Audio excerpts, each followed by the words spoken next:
오늘은 사무엘상 1장 9절부터 18절입니다. 구약성경 408면 사무엘상 1장 9절부터 18절 다 같이 합독하겠습니다. 시작. 그들이 실로에서 먹고 마신 후에 한나가 일어나니 그때의 제사장 엘리는 여호와의 전 문설주 곁 의자에 앉아 있었더라. 한나가 마음이 괴로워서 여호와께 기도하고 통곡하며 서원하여 이르되 만군의 여호와여, 만일 주의 여종의 고통을 돌보시고 나를 기억하사 주의 여종을 잊지 아니하시고 주의 여종에게 아들을 주시면 내가 그의 평생에 그를 여호와께 드리고 삭도를 그의 머리에 대지 아니하겠나이다. 그가 여호와 앞에 오래 기도하는 동안에 엘리가 그의 입을 주목한즉 한나가 속으로 말하매 입술만 움직이고 음성은 들리지 아니하므로 엘리는 그가 취한 줄로 생각한지라. 엘리가 그에게 이르되 내가 언제까지 취하여 있겠느냐, 포도주를 끊으라 하니 한나가 대답하여 이르되 내 주여, 그렇지 아니하니이다. 나는 마음이 슬픈 여자라. 포도주나 독주를 마신 것이 아니요 여호와 앞에 내 심정을 통할 것뿐이오니 당신의 여종을 악한 여자로 여기지 마옵소서. 내가 지금까지 말한 것은 나의 원통함과 격분됨이 많기 때문이니이다 하는지라. 엘리가 대답하여 이르되 평안히 가라. 이스라엘의 하나님이 내가 기도하여 구한 것을 허락하시기를 원하노라 하니 이르되 당신의 여종이 당신께 은혜 입기를 원하나이다 하고 가서 먹고 얼굴에 다시는 근심빛이 없더라. 아멘. 오늘 말씀은 고난을 이겨낸 기도다라는 주제로 말씀을 선포하고자 합니다. 우리나라 사람들이 이스라엘 성지순례를 많이 갑니다. 성지순례를 가면 반드시 방문하는 곳이 있습니다. 제가 갔을 때도 방문을 했었습니다. 거기는 통곡의 벽입니다. 여러분 그림을 한번 보십시오. 제가 직접 갔었습니다. 그래서 제가 찍은 사진이거든요. 보니까 유대인들이 그 벽 앞에 서서 기도하고 있죠. 저도 이제 거기 가서 여기까지 왔는데 손으로 한번 벽이라도 만져보자 하면서 기도를 했습니다. 근데 유대인들은 이 벽을 넘어서서 성전을 바라볼 수가 없습니다. 그리고 거기에 들어갈 수도 없어요. 여러분, 그러면 이 유대인들이 왜 여기에 서서 이렇게 기도하고 있는지를 우리는 생각해 볼 필요가 있다라는 거죠. 여러분, 유대인들에게 있어서 예루살렘 성전은 얼마나 중요한 곳입니까? 그런데 하나님께서 바벨론 포로를 가게 하시면서 히스기야 왕 때 그 성전이 파괴가 되었습니다. 안타까운 일이 아닐 수가 없습니다. 또 바벨론 포로가 회복이 되었을 때 이제는 느헤미야가 성벽을 건축하고 에스라가 성전을 스룹바벨을 통해서 건축을 하게 됩니다. 그런데 또 예수님 당시에 예수님이 승천하시고 또 AD 70년경에 로마가 이스라엘 땅을 점령했잖아요. 근데 끝까지 유대인들은 저항했습니다. 맨 처음에 로마 사람들은 이 성전을 파괴시킬 생각이 없었다고 합니다. 근데 이스라엘 백성들이 성전에 가서 그곳에 들어가서 끝까지 저항을 하니까 이스라엘 백성, 로마 사람들이 그 성전을 파괴할 수밖에 없었다. 학자들은 이렇게 평가를 합니다. 그래서 이스라엘 백성들은 이제 더 이상 성전을 바라볼 수도 없구나. 그래서 남은 벽이 성전의 서쪽 벽, 요거밖에 남지가 않았어요. 근데 제가 성벽을 보니까 놀라운 일이 있습니다. 밑에는 돌이 얼마나 큰지 몰라요. 굉장히 크잖아요. 근데 위로 올라가면 갈수록 돌의 크기가 작아집니다. 얼마나 작은지 몰라요. 그것을 보면서 그냥 성벽만 봐도 여기까지는 다윗이 지었구나. 그리고 또 여기는 에스라가 했구나. 또 여 위에는 헤롯 때 지은 성전이구나. 그것을 금방 알 수가 있어요. 그런데 기독교 역사 중에 이 성전을 또 예루살렘을 지배했던 민족이 있습니다. 바로 아람 민족들이죠. 그때 아람 민족들이 이스라엘 그 성전 주변에 모스크를 많이 세웠습니다. 그렇기 때문에 성전이 보이지가 않고 유대 사람들은 이제 성전을 바라볼 수도 없었어요. 그런데 다시 시간이 지나면서 이스라엘이 아랍으로부터 이제는 네 부분으로 회복이 되었잖아요.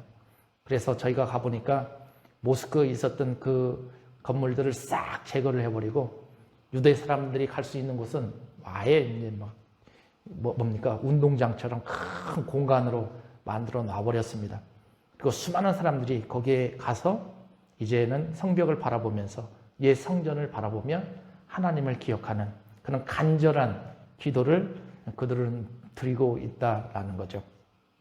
여러분, 제가 오늘 이렇게 성벽에 대해서 또 통곡의 성벽에 대해서 말씀을 드리는 이유는 지금 이런 마음을 한나가 가지고 있다라는 겁니다. 여러분, 한나가 아이를 못 갖습니다. 정실 부인이었습니다. 그런데 아이를 못 가지니까 첩되는 분이나로부터 얼마나 많은 고통을 당하는지를 몰라요. 아마 이것을 경험하지 못한 사람들은 그것이 무엇인지 잘 알 수가 없을 겁니다.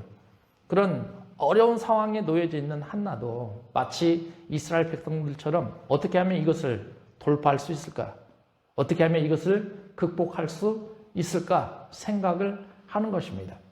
그래서 그 고난 가운데 한나가 찾아낸 방법은 기도밖에 없구나라는 것을 찾아낸 거죠. 여러분, 그러니 한나처럼 우리도 인생을 살아가면서 수많은 역경과 고난이 놓여질 수가 있어요. 그럴 때 우리는 과연 어떻게 이 고난과 역경을 극복해야 될 것인가?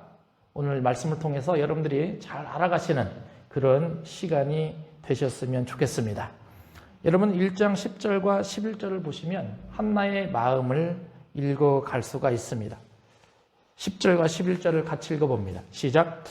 한나가 마음이 괴로워서 여호와께 기도하고 통곡하며 서원하여 이르되 만군의 여호와여, 만일 주의 여종의 고통을 돌보시고 나를 기억하사 주의 여종을 잊지 아니하시고 주의 여종에게 아들을 주시면 내가 그의 평생에 그를 여호와께 드리고 삭도를 그의 머리에 대지 아니하겠나이다. 이렇게 되어 있습니다.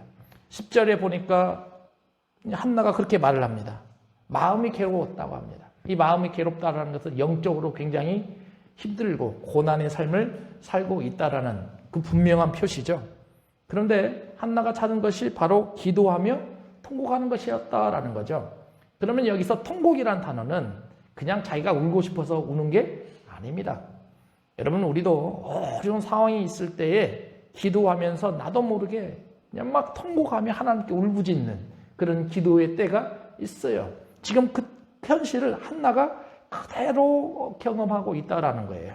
여러분, 그러니 기독교인으로서 삶을 살아가는 우리는 세상 사람들과 다른 결정을 하셔야 됩니다.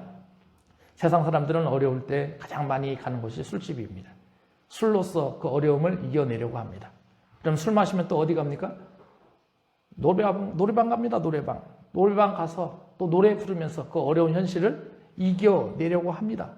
또 그런 것을 하기 싫은 사람들은 산에 올라가죠. 산에 올라가면 아무도 없습니다. 그리고 빈 공간에 대고 어마어마한 소리를 질러댑니다. 왜? 그렇게라도 해서 한풀이를 하고 싶은 것이 사람들의 마음이죠. 또 어떤 사람들은 새벽에 자기 차를 가지고 고속도로를 질주합니다. 속도를 즐기면서 이 어려운 고난과 역경을 어떻게 하면 극복하실 것인가? 자기 스스로가 그런 방법들을 찾아가려고 노력합니다. 인간들이 찾아갔을 때에 어느 정도 그것이 해소될 법도 합니다. 그러나 온전한 회복의 방법은 아니다 라는 것을 알게 되는 거죠. 그러면 기독교인으로서 우리는 성경의 가르침이 무엇인지를 알아야 되고 성경에서 요구하는 것을 깊이 생각을 하셔야 된다는 거 아니겠습니까? 그러니 오늘 본문 안에서 한나가 취한 방법이 기도다라고 이렇게 보여주고 있다면 우리도 어려운 방법이 놓여졌을 때에 기도를 통해서 우리에게 담겨져 있는 앞에 놓여져 있는 고난의 길을 이겨낼 줄 알아야 된다라는 거예요.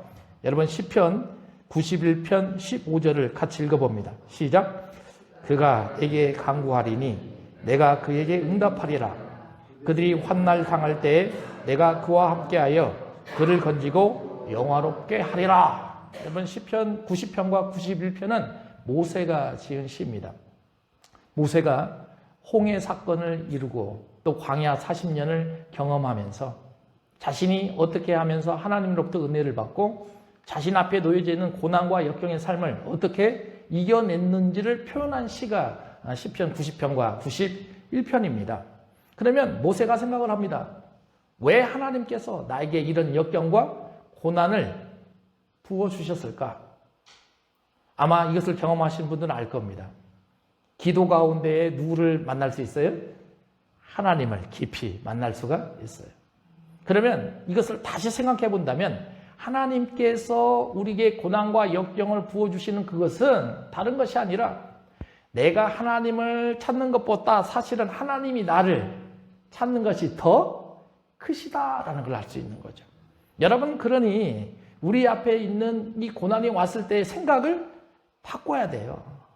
이 고난이 왔다라는 것은 내가 하나님을 찾는 것이 아니라 지금 누가 나를 찾고 있다라는 거예요. 하나님이 나를 그렇게 찾고 있구나.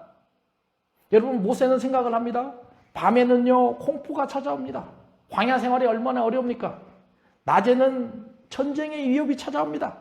화살과 칼과 이스라엘 백성들을 끊임없이 괴롭힙니다.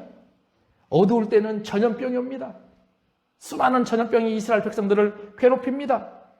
날이 밝을 때는 재앙이 찾아옵니다.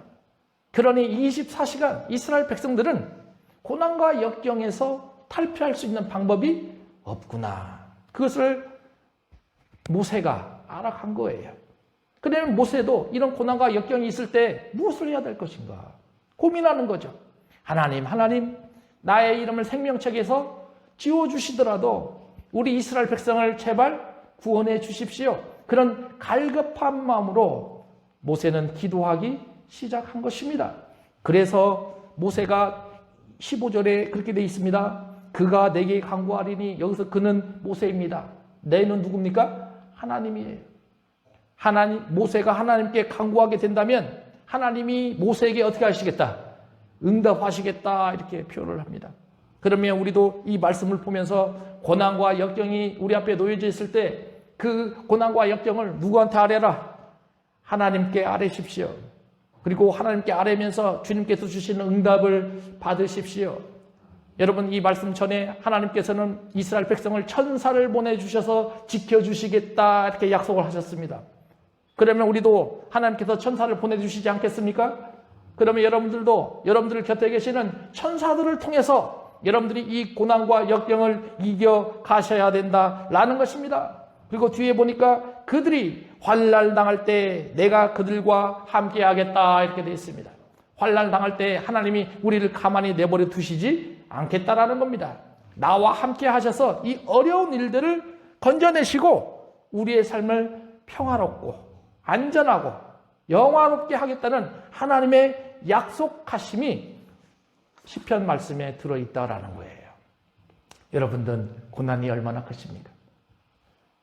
한나가 취했던 방법과 모세가 취했던 방법, 즉 그것은 기도였습니다.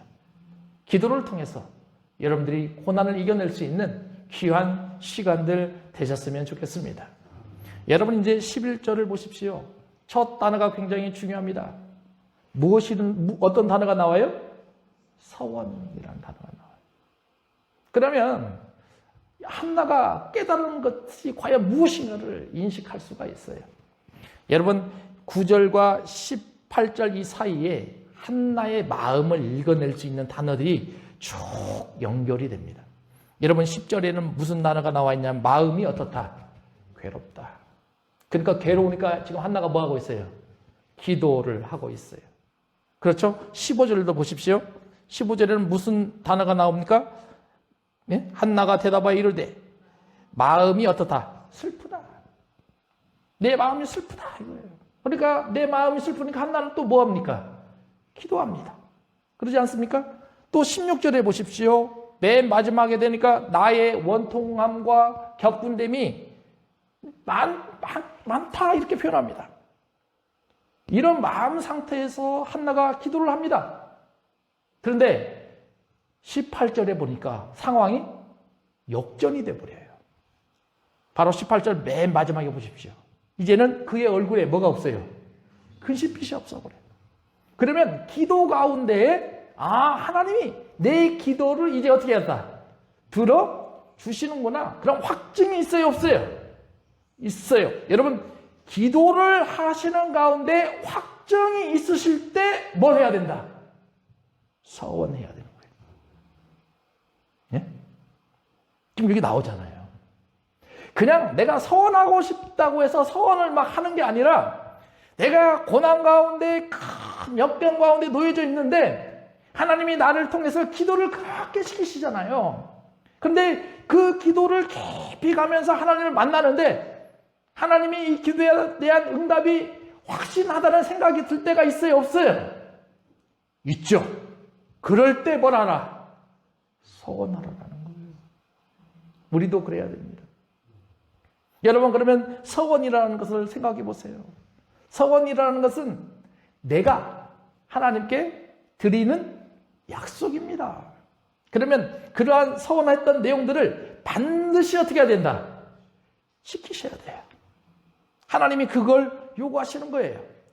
신명기 23장 21절과 23절에는 모세가 이걸 정확히 기록해 놓습니다. 같이 읽어봅니다. 시작. 내 하나님 여호와께 서원하거든 갚기를 더디하지 말라. 내 하나님 여호와께서 반드시 그것을 내게 요구하시리니 더디면 그것이 내게 죄가 될 것이라. 내가 서원하지 아니하였으면 무죄하리라. 그러나 내 입으로 말한 것은 그대로 실행하도록 유의하라. 무릇 차원한 예물은 내 하나님 여호와께 내가 서원하여 입으로 언약한 대로 행할지니라. 이렇게 됐어요. 여러분, 그러니 서원은 하나님이 결정하신 거예요? 내가 결정한 거예요? 내가 결정한 거예요. 그러니 내가 결정한 서원 기도에 대해서는 반드시 어떻게 하라? 실행해야 됩니다. 이렇게 돼 있어요. 만약에 실행되지 아니하면 파란색으로 써놨잖아요. 그것이 내게 뭐가 될 거라? 죄가 된다. 이렇게 표현하고 있어요.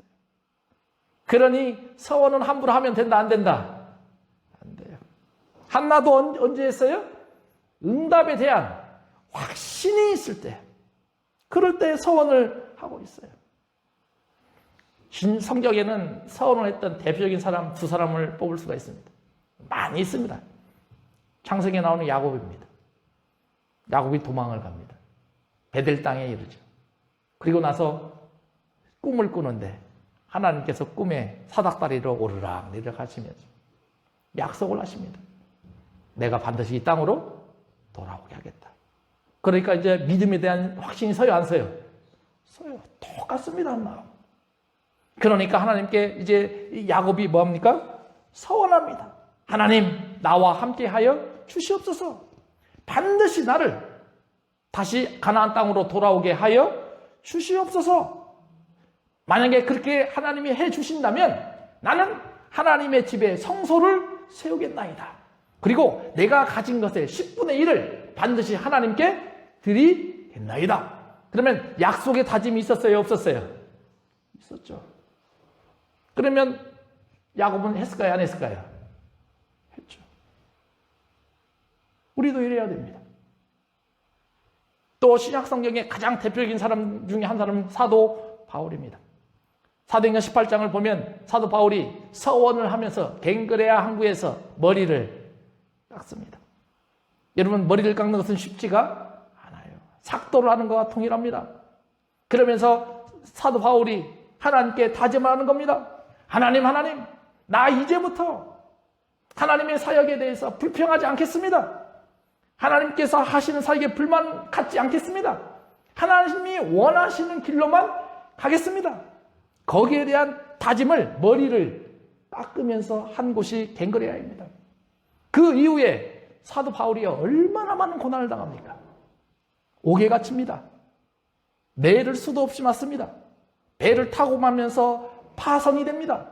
죽을 위험이 그렇게 많이 닥칩니다. 그런데 하나님께 서원을 했기 때문에 이제 하나님이 함께 하신다라는 확신이 있어요, 없어요? 있죠.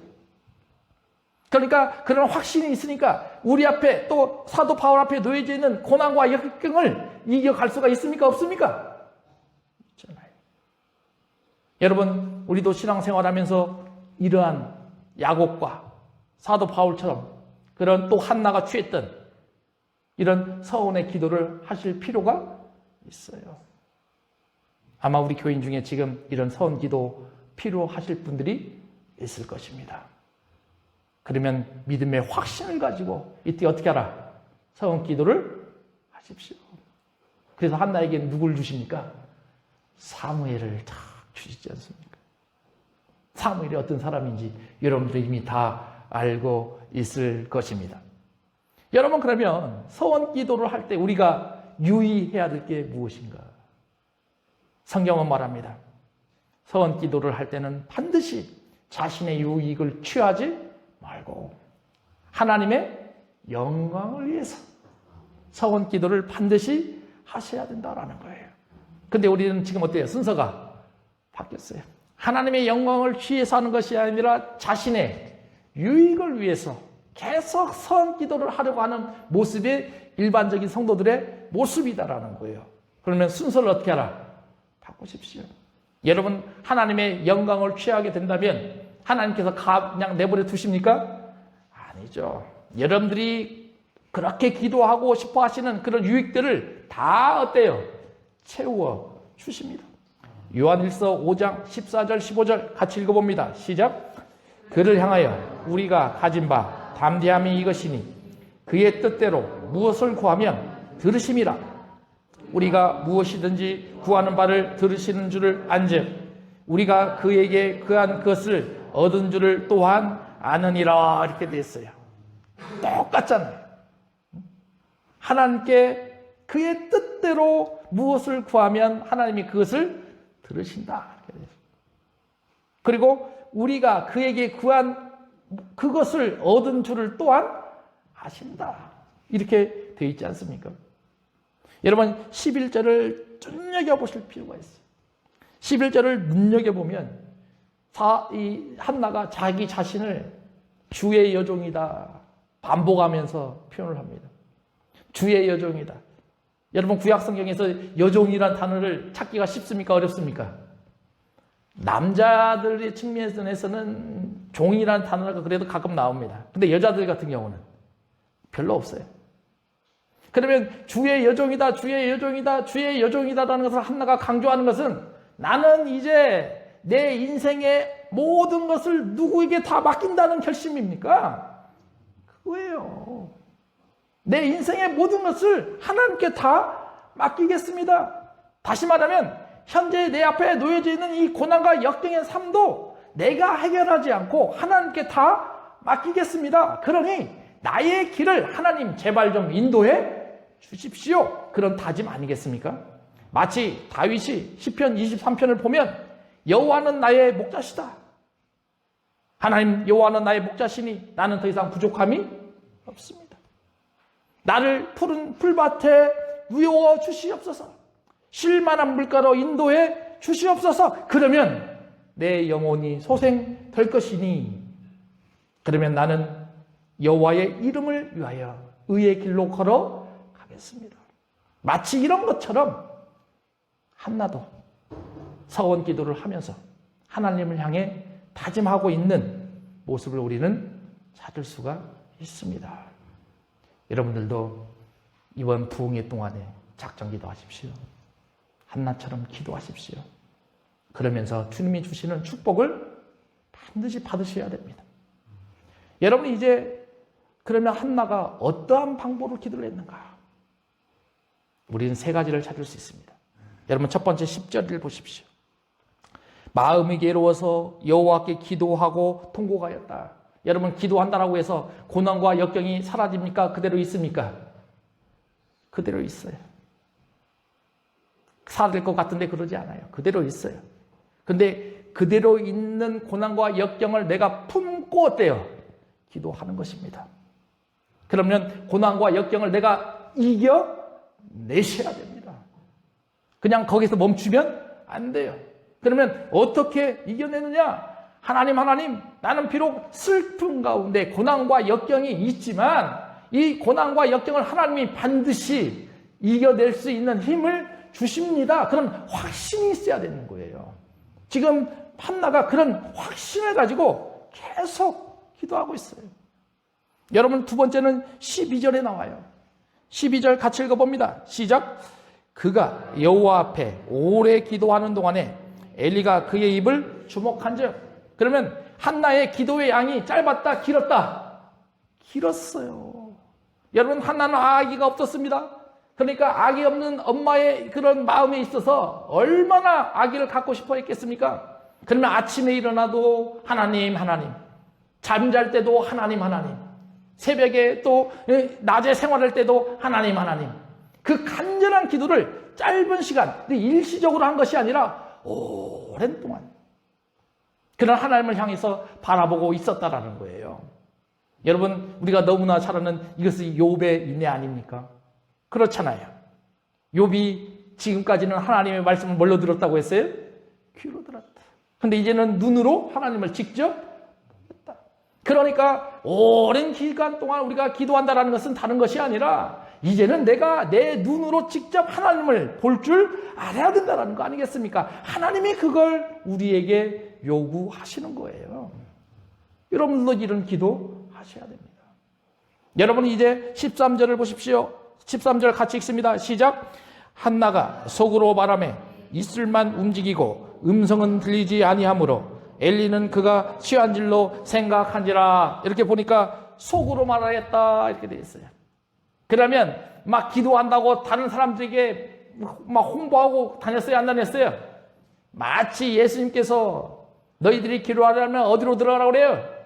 골방으로 들어가라. 다시 말하면 한나도 기도할 때 어떻게 기도했냐면 은밀하게 기도했다. 여러분, 기도하시기 전부터 이미 하나님은 우리가 어떠한 기도하실 거 알아요, 몰라요? 알고 계시잖아요. 그렇잖아요. 그러면 여기에 나와 있는 한나의 기도를 보면서 우리는 결단해야 됩니다. 첫 번째, 고난이 있으면 그 고난을 품고 이 고난을 이겨낼 수 있는 확신이 있구나, 그런 마음을 가지고 기도하셔야 돼요. 두 번째는 오랫동안 기도해야 되는구나. 일시적인 형상으로 생각날 때 기도하는 것이 아니라 긴 시간 동안 기도해야 된다는 거예요. 세 번째는 이미 그 기도를 하나님은 다 알고 계시는구나. 그러니 은밀한 가운데 하나님 앞에 기도하셔야 된다는 거예요. 누가복음 18장 1절을 같이 읽어봅니다. 시작. 예수께서 그들에게 항상 기도하고 낙심하지 말아야 할 것을 비유로 말씀하셨다. 그런데 기도할 때 기도 응답이 잘 안 될 때가 있어요.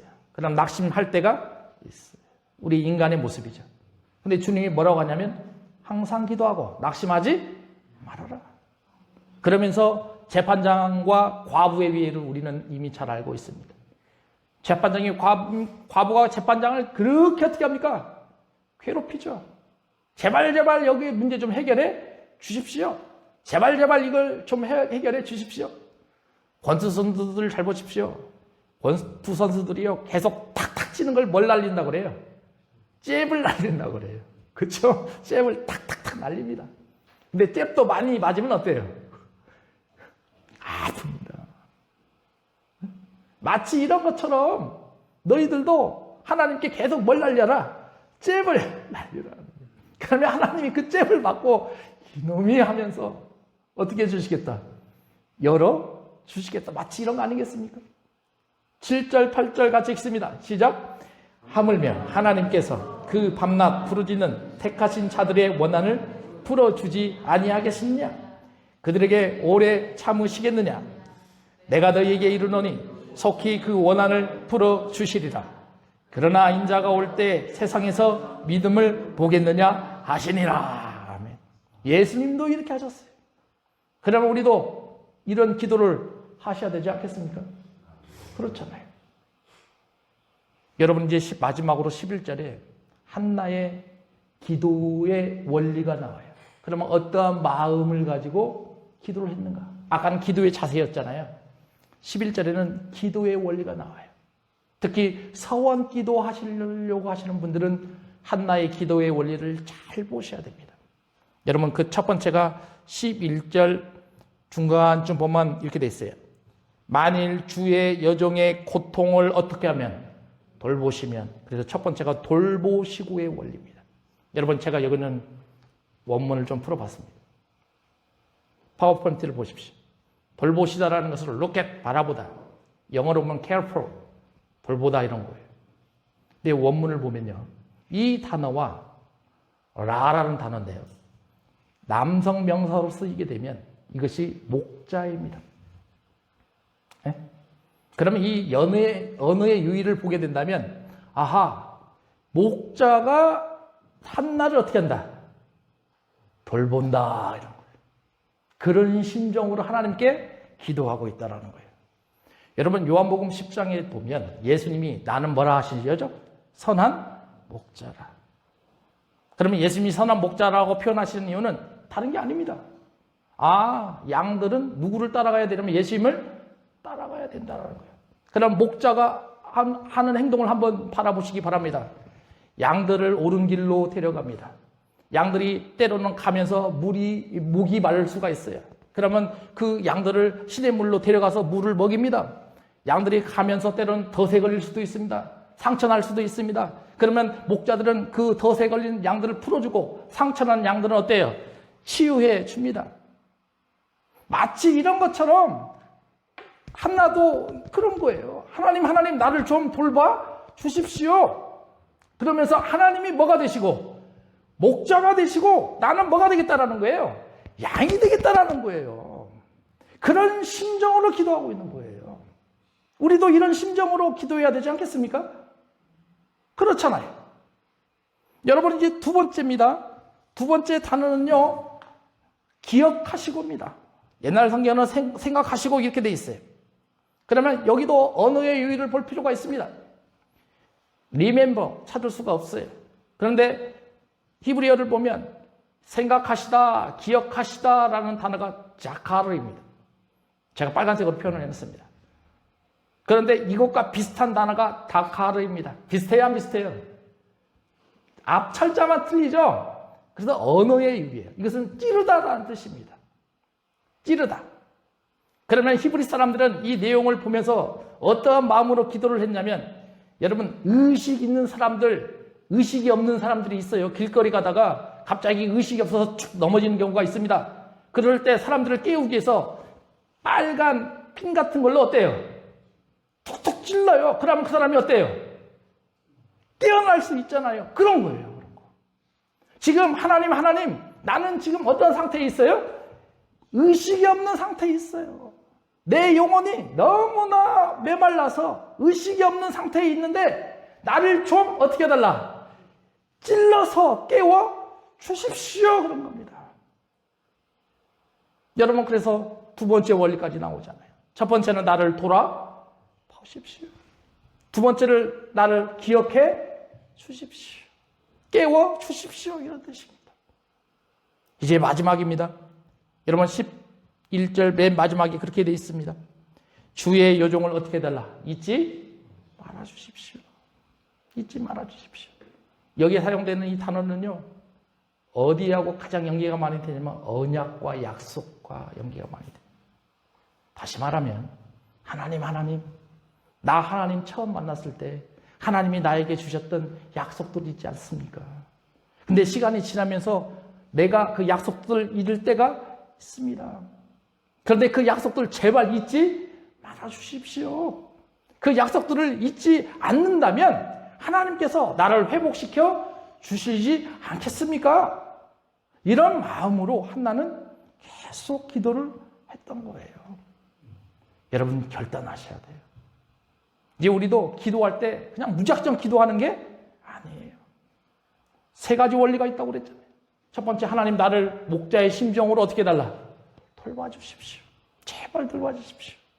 두 번째, 나를 기억해 주십시오. 잊지 말아 주십시오. 세 번째는 기억해 주십시오. 여러분들이 우리 앞에 놓여져 있는 고난을 이겨낼 때 한나가 극복해 냈었던 이 방법을 따라서 기도하며 승리할 수 있는 우리 로고스 교회 성도들 되셨으면 좋겠어요. 기도하겠습니다. 아버지 하나님, 은혜를 감사합니다. 주님께서 한나의 기도를 통해서 우리에게 많은 것을 가르쳐 주셨습니다. 아버지 하나님, 우리 앞에 놓여져 있는 역경과 고난의 길, 그러나 세상의 방법이 아닌 성경적인 방법으로 하나님이 원하시는 방법으로 이기게 하여 주시고 승리하게 하여 주시옵소서. 예수님의 이름으로 기도하옵나이다.